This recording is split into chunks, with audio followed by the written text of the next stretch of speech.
रात गहरी और डरावनी थी। आसमान में काले बादल थे, बीच बीच में बिजली कौन जाती थी और दूर कहीं बादलों की कड़कड़ाहट सुनाई देती थी। सड़क कच्ची, टेढ़ी मेढ़ी और घने पेड़ों से ढकी थी।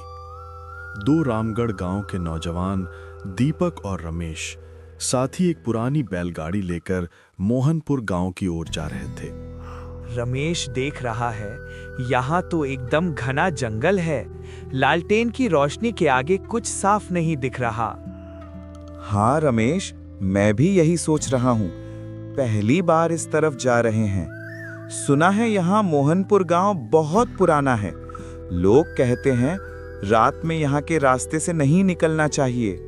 बैलगाड़ी की लालटेन झाड़ियों और पेड़ों को रोशन कर रही थी। हवा में हल्की सी ठंडक है। डर काहे का रमेश, काम तो करना ही है। ग्राहक इंतजार कर रहा होगा। बस गांव पहुंचे, सामान उतारे और लौट चले। इतना सोचने की जरूरत नहीं भाई। तुमको पता है, मैं बचपन से ऐसे अंधेरे रास्तों से डरता हूँ।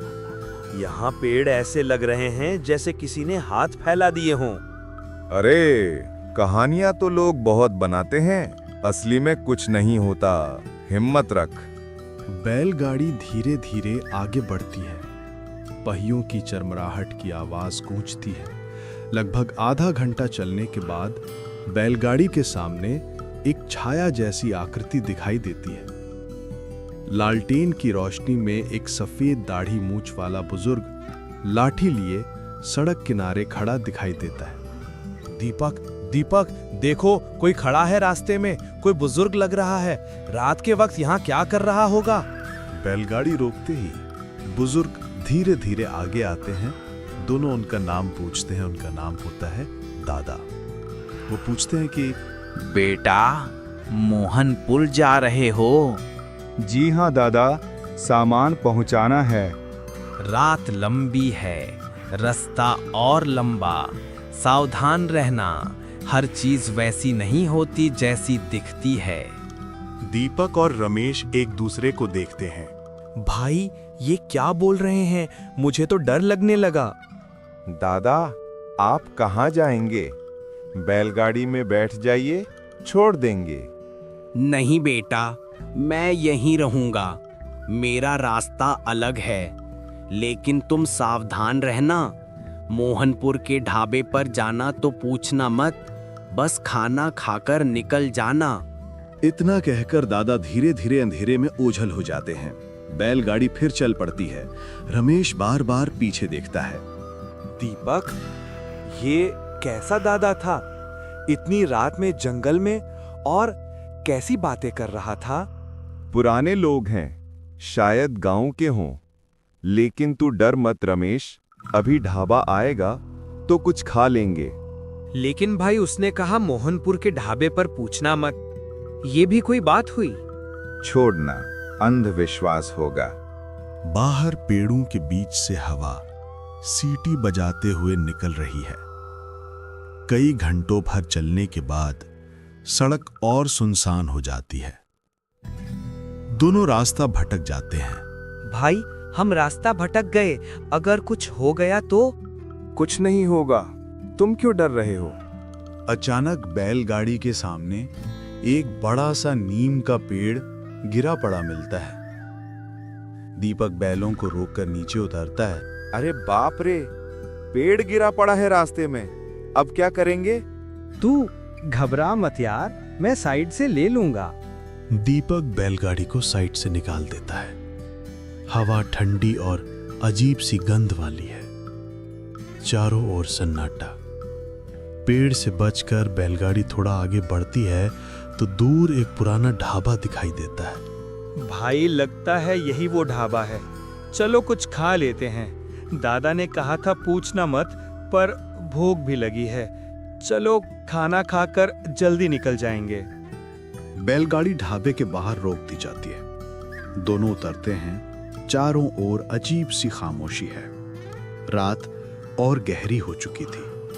दूर कहीं उल्लू की आवाज आती थी। हवा में बासी खाना और गीली मिट्टी की मिली-जुली गंध है। भाई, अजीब सी जगह है। कोई ग्राहक भी नहीं, इतना बड़ा ढाबा और बिल्कुल सन्नाटा। हाँ, पर भूख लगी है, जल्दी खाते हैं और निकलते हैं। दीपक और रमेश आपस में गहरी बातचीत कर ही रहे होते हैं कि तभी ढाबे का मालिक सरदार मुस्कुराते हुए आता है और पूछता है, आओ बेटा, आओ। कहाँ से आ रहे हो? रामगढ़ गांव से मोहनपुर तक सामान पहुंचा रहे हैं। कुछ खाने को मिलेगा? मिलेगा क्यों नहीं, यहाँ मुसाफिरों की सेवा ही तो है। अभी खाना लगवाता हूँ तुम दोनों का। थोड़ी ही देर में सरदार का नौकर किशन टेबल पर खाना सजा देता है। सरदार पास ही खड़ा रहता है और मुस्कुराते हुए कहता है, लो बेटा, अब आराम से खाना खा लो, बाकी बातें बाद में कर लेंगे। तुम दोनों पहले खाना शुरू करो। दोनों खाने में लग जाते हैं और कुछ ही मिनटों में अपना खाना खत्म कर देते हैं। तभी सरदार मुस्कुराते हुए पूछता है, कैसा लगा बेटा खाना?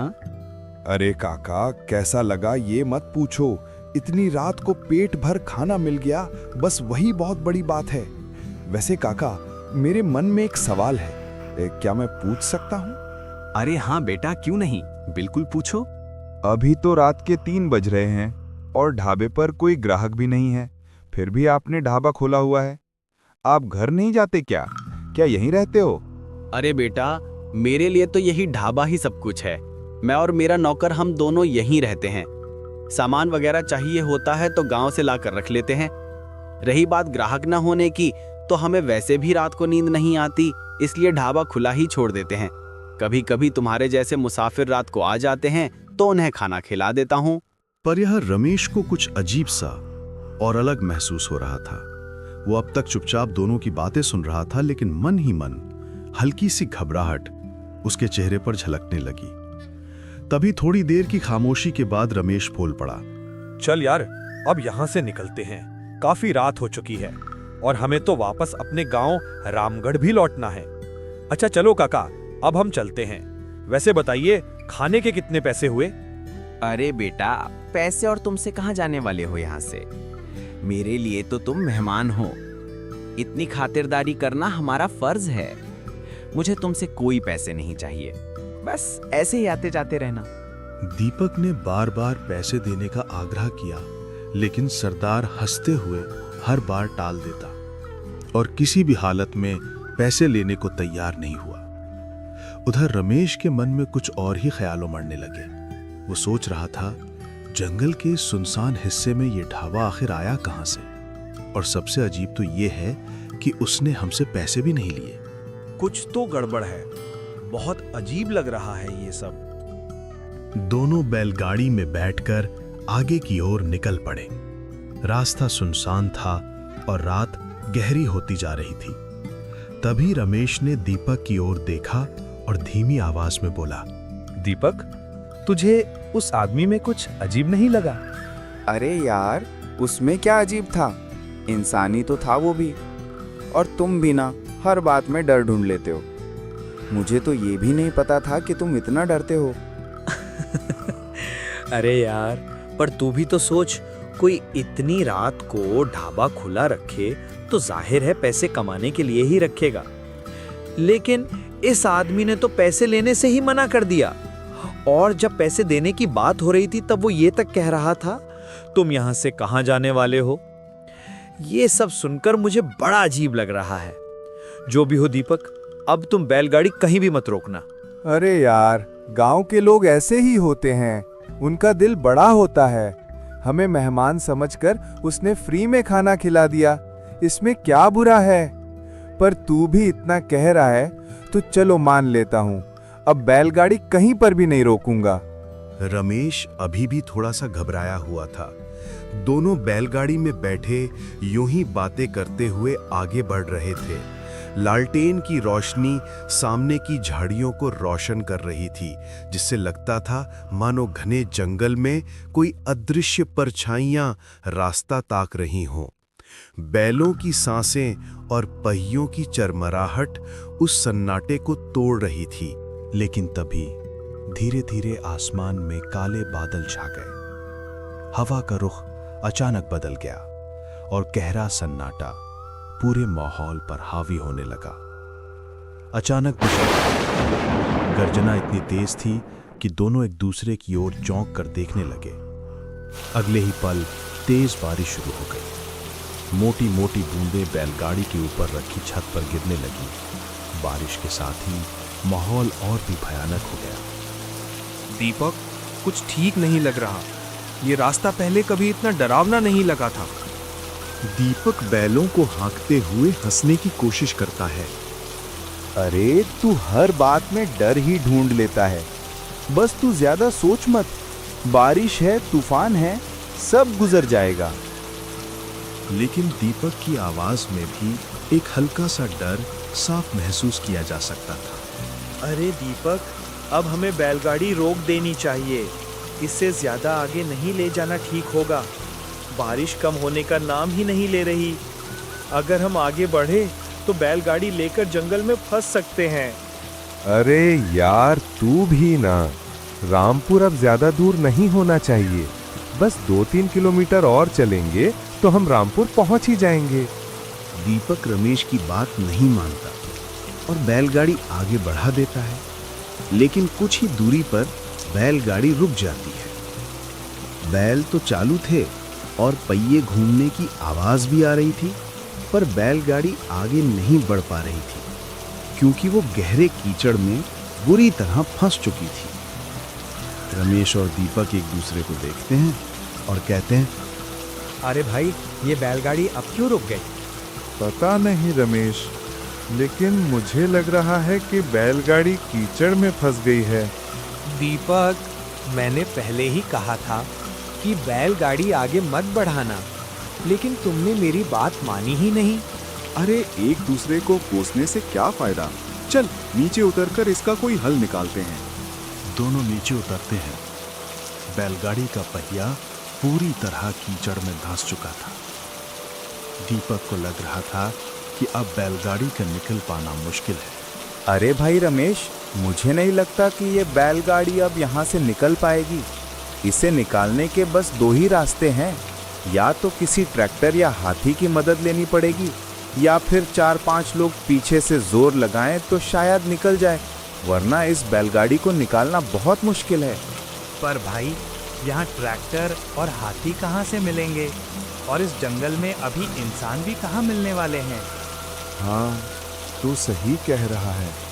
पर देख, सामने कुछ रोशनी नजर आ रही है, जैसे वहाँ किसी का घर हो। हम वहाँ जाकर मदद मांग सकते हैं। शायद हमें कुछ सहारा मिल जाए। अरे नहीं भाई, इतनी रात को किसी के घर जाना ठीक नहीं होगा, और वो भी अपनी बैलगाड़ी यहाँ छोड़कर। अरे रमेश, बैलगाड़ी को यहाँ से कौन निकाल कर ले जाएगा? वैसे भी ये कीचड़ में बुरी तरह फंसी हुई है। किसी इंसान के बस की बात नहीं कि इसे अकेले निकाल सके। यहाँ बैठे रहने से कुछ होने वाला नहीं है। दीपक की बातें सुनकर रमेश अनमने मन से घर की ओर जाने के लिए हामी भर देता है। दोनों धीरे धीरे कदम बढ़ाते हुए उस घर के पास पहुंचते हैं। लेकिन रमेश के मन में अभी भी डर बना हुआ था। घर के पास पहुंचते ही रमेश कहता है, अरे दीपक, मुझे क्यों लग रहा है कि हमें इस घर में मदद मांगने नहीं जाना चाहिए। भला इतने गहरे जंगल में कोई कैसे रह सकता है? कुछ ठीक नहीं लग रहा मुझे। अरे यार रमेश, तूने तो मेरे सिर का दर्द बढ़ा दिया है। बार बार ऐसी बातें क्यों करता है? चल मेरे साथ, कुछ नहीं होगा। ऐसा कुछ भी नहीं होता है। दोनों घर के दरवाजे के बाहर जाकर जोर से आवाज लगाते हैं, अंदर अंदर कोई है क्या? कुछ देर बाद ही दरवाजा धीरे से खुलता है। सामने एक लड़की खड़ी थी। उसे देखकर रमेश के मन का डर कुछ हल्का हो गया। लड़की धीमी आवाज में पूछती है, जिसका नाम राधा था। अरे तुम लोग कौन हो और इतनी रात को यहाँ क्या कर रहे हो? अरे हम लोग गांव से बैलगाड़ी पर आए थे रामपुर सामान पहुंचाने के लिए, लेकिन रास्ते में इतनी तेज बारिश हुई कि हमारी बैलगाड़ी कीचड़ में बुरी तरह फंस गई। अच्छा, तो बताइए मैं आपकी क्या मदद कर सकती हूँ? क्या अंदर कोई और है? मतलब आपका भाई या पिताजी? अगर 2-3 लोग और आप सब मिलकर हमारी मदद कर सकते हैं। दरअसल हमें बैलगाड़ी को कीचड़ से निकालना है। क्या आप हमारी इसमें कोई मदद कर पाएंगी? नहीं, मैं तो यहाँ अकेली ही रहती हूँ। माफ कीजिएगा, लेकिन बैलगाड़ी निकालने में मैं आपकी मदद नहीं कर सकती। अगर किसी और तरह की मदद चाहिए हो तो बता दीजिए। तो क्या आप हमें यहाँ सुबह तक रुकने दे सकती हैं? बाहर बारिश बहुत तेज हो रही है। सुबह होते ही हम यहाँ से निकल जाएंगे। ठीक है, अगर सिर्फ आज रात की बात है और तुम लोग सचमुच मुसीबत में फंसे हो तो रुक सकते हो। तुम दोनों नीचे वाले कमरे में सो जाना, मैं ऊपर की कमरे में सो जाऊंगी। अरे बहन जी, आपका बहुत बहुत आभार। अरे इसमें आभार की क्या बात है? वैसे भी ये घर तुम जैसे लोगों के लिए ही तो बना रखा है। राधा इतना कहकर अपने कमरे में सोने चली जाती है। रमेश और दीपक नीचे वाले कमरे में आकर लेट जाते हैं। रमेश थका हुआ और डरा हुआ था। उसे तुरंत नींद आ जाती है, लेकिन दीपक अब तक जाग रहा था। उसके मन में कुछ और ही चल रहा था। इसी बीच बाहर की बारिश धीरे धीरे थमने लगी थी। चलो अच्छा हुआ ये डरपोक रमेश सो गया। अब बैलगाड़ी निकालने में मुझे आसानी होगी। ये साथ जाग रहा होता तो बार बार कुछ न कुछ देख लेने की बातें करता, कभी ये कभी वो। अब तो यहाँ सन्नाटा है और मैं अकेले ही गांव की ओर मदद मांगने जा सकता हूँ। वैसे भी बारिश थम चुकी है। मुझे बैलगाड़ी निकालने के लिए किसी की मदद ढूंढने निकलना चाहिए। दीपक चुपके से वहां से निकलकर गांव की ओर बढ़ने लगता है। अंधेरे में कुछ दूरी तय करने के बाद उसे सामने सफेद कपड़ों में एक बुजुर्ग नजर आता है। दीपक धीरे धीरे उसकी ओर बढ़ता है। बुजुर्ग व्यक्ति दीपक को अकेला देखकर ठहरता है और कहता है, अरे बेटा, इतनी गहरी रात को इस जंगल में क्या कर रहे हो? काका, मैं रामगढ़ गांव से आया हूँ बैलगाड़ी लेकर। रामपुर सामान पहुंचाना था, लेकिन बारिश की वजह से बैलगाड़ी कीचड़ में बुरी तरह फंस गई है। इसी वजह से मैं गांव की ओर मदद मांगने जा रहा हूँ। अच्छा, तो क्या तुम अकेले ही बैलगाड़ी लेकर आए हो? नहीं नहीं काका, मैं अकेला नहीं आया हूँ। मेरा दोस्त भी साथ था, लेकिन वो बहुत डर गया था। इसीलिए मैंने उसे जंगल के बीच एक घर में छोड़ दिया। वहाँ एक लड़की रहती है। फिलहाल वो वहीं ठहरा है और मैं अकेला गांव में मदद मांगने जा रहा हूँ। अरे बेटा, ये कैसी बात कर रहे हो? जंगल के बीच कोई घर हो ही नहीं सकता। मैंने तो आज तक इस जंगल में कभी कोई घर नहीं देखा। अरे काका, घर तो है। मैं अभी अभी अपने दोस्त को वहीं छोड़कर आ रहा हूँ। मुझे लगता है बेटा, तुम इस जंगल के छलावे में फंस गए हो। छलावा मतलब वही जो चीज असल में होती नहीं लेकिन दिखती है। इस जंगल की काली आत्माओं ने तुम्हें अपने वश में कर लिया है। यानी छलावे में तुम्हें वही दिखाई दे रहा है जो असल में है ही नहीं। अरे काका, अब मैं क्या करूं? इस छलावे से बाहर कैसे निकलूं? मेरा दोस्त घर में फंसा हुआ है और मेरी बैलगाड़ी कीचड़ में अटकी हुई है। कृपया कोई रास्ता बताइए जिससे मैं खुद को, अपने दोस्त और बैलगाड़ी सबको सुरक्षित बाहर निकाल सकूं। इससे बाहर निकलने का बस एक ही रास्ता है। कोई कितना भी प्यार से मीठी बातों में तुमसे कुछ भी कहे, पर ध्यान रखना, उनकी एक भी बात मत सुनना। अगर तुमने सुन ली तो इस छलावे से कभी बाहर नहीं निकल पाओगे और यहीं फंस जाओगे। सबसे पहले तुम आगे खेतों की ओर निकलो। वहां कई किसान अपने खेतों की रखवाली कर रहे होंगे। तुम उनसे मदद मांगना, वो जरूर तुम्हारी सहायता करेंगे। उनके साथ मिलकर पहले बैलगाड़ी को बाहर निकालना, उसके बाद अपने दोस्त को ले आना। लेकिन याद रखना, किसी की बातों पर ध्यान मत देना, सिर्फ बाहर निकलने पर ही ध्यान लगाना। दीपक को अब यकीन हो गया था कि उसके साथ कुछ न कुछ गड़बड़ जरूर हो रही है। वो उस जगह से आगे बढ़ गया। पीछे छूटा बुजुर्ग धीरे धीरे अंधेरे में गायब हो गया। दीपक चलते चलते रास्ता तय करता रहा और कुछ ही देर में उसके सामने खेत नजर आने लगे। एक पेड़ के नीचे 2-3 किसान बैठे हुए दिखे। दीपक उनके पास पहुंचा और कहा, भाइयों, मेरी मदद कर सकते हो क्या? हाँ, बिल्कुल बताइए, आपको कैसी मदद चाहिए और आप आधी रात को यहाँ इस तरह क्या कर रहे हैं? मैं रामगढ़ गांव से रामपुर सामान पहुंचाने आया था, लेकिन बारिश की वजह से मेरी बैलगाड़ी कीचड़ में बुरी तरह फंस गई है। उसे बाहर निकालने के लिए ही मुझे आपकी मदद चाहिए। अच्छा भाइयों, चलो इस परदेसी मेहमान की मदद करते हैं। किसान उसकी मदद करने के लिए राजी हो जाते हैं और उसके साथ चल पड़ते हैं। थोड़ी ही देर में सब बैलगाड़ी तक पहुंच जाते हैं। दीपक बैलगाड़ी में बैठ जाता है और किसान पीछे से जोर लगाते हैं। कुछ ही धक्कों के बाद बैलगाड़ी कीचड़ से बाहर निकल आती है। दीपक उनका तहे दिल से आभार मानता है।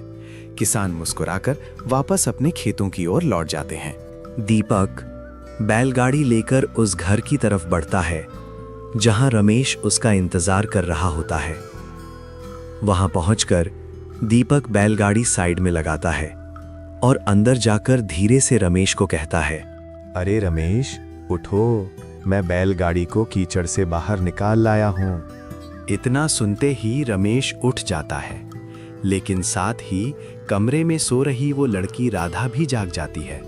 वो उनके कमरे में आकर कहती है, क्या आप लोगों को यहाँ कोई परेशानी हो रही है? क्यों अभी तक जाग रहे हो आप लोग? नहीं नहीं, हमें कोई परेशानी नहीं है। हम तो बस ऐसे ही आपस में बातचीत कर रहे थे। आप चिंता मत कीजिए और जाकर आराम से सो जाइए। राधा अपने कमरे में लौट जाती है। उसके जाते ही दीपक रमेश को साथ लेकर बाहर निकलता है और दोनों बैलगाड़ी में जाकर बैठ जाते हैं। तभी रमेश पूछता है, दीपक, ये सब क्या हो रहा है? तुमने मुझे बीच में उठाकर क्यों जगा दिया? और देखो, हमारी बैलगाड़ी के पीछे कुछ परछाइयां सी चल रही हैं। ये सब छलावा है। तू चुपचाप बैठ जा, मैं तुझे सब कुछ समझा दूंगा। काफी देर तक अजीब सी परछाइयां बैलगाड़ी का पीछा करती रहीं। लंबा सफर तय करने के बाद वे धीरे धीरे पीछे छूटने लगीं और अंततः गायब हो गईं। इस तरह दीपक और रमेश सुरक्षित रामपुर गांव पहुंच गए। सुबह होते होते वे अपना सामान लेकर गांव पहुंचे। उसके बाद उन्होंने वापसी की और फिर कभी उस रास्ते से नहीं गुजरे।